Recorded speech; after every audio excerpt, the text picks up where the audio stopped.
Selamat bahagia kamu ucap kegata, beramal sejahtera sabila merumah tangga, selisih paham kurang bahagia, yang bungong hidup lama rumah tangga, yang bungong hidup lama rumah tangga. Selamat bahagia kamu ucap kegata, beramal sejahtera sabila merumah tangga.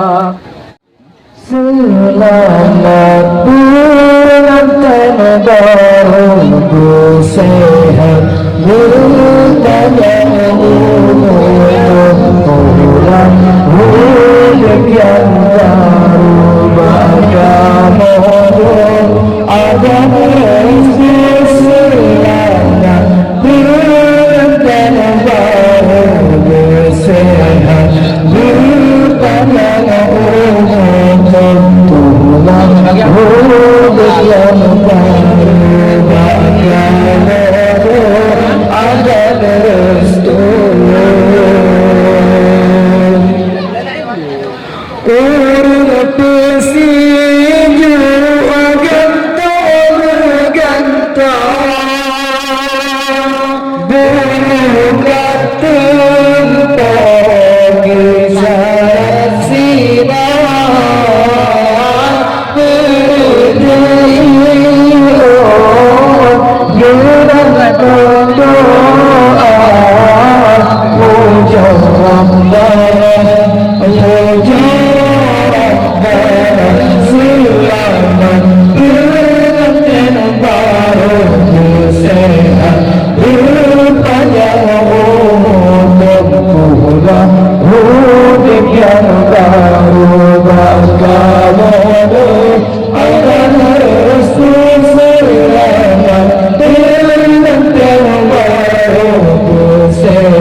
Yang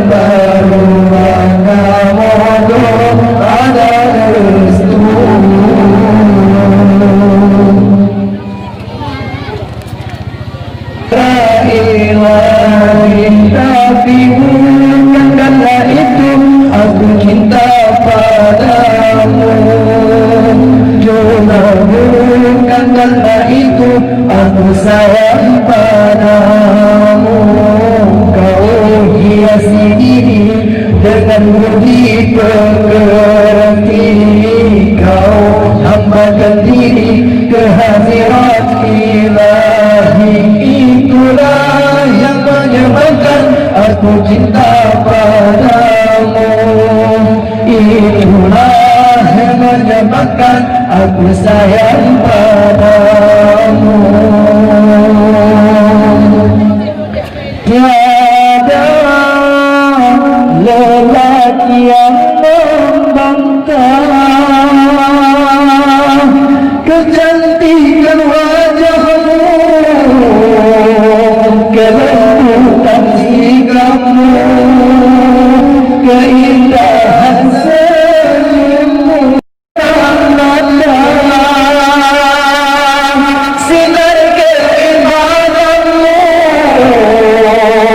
yang selalu kau pancarkan dalam setiap langkah. Gadis seperti kamu yang aku tambahkan di balik kerudung wajahmu bersembunyi. Kau cantik alami anugerah ilahi. Tapi bukan karena itu aku cinta padamu, juga bukan karena itu aku sayang padamu. Kau hiasi diri dengan budi pekerti, kau hambakan diri ke hadirat ilahi. Itulah yang menyebabkan aku cinta padamu.